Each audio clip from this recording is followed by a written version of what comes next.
Okay, once again, we gotta be really relaxed. Just like Bruce Lee said, you should not be angry, but be patient before putting in your techniques. One interesting observation is we saw that a while ago in the first round, the blue fighter was trying to set up probably a triangle choke, or even an armbar, but the red fighter sensed where it was leading to, so that's the time when you went really intense. Like what I said, there's a time to relax, and there's a time to be really intense. That's good, that's good. Now we're seeing them in the corner of the ring. Let's go to the grappling range. Trying to get let's see who takes down.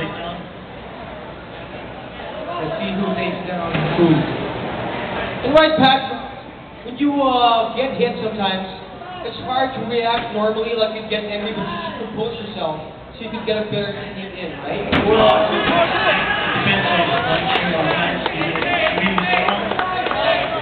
Adrenaline is really hard, so you don't feel it. Oh, yeah. Just keep on fighting.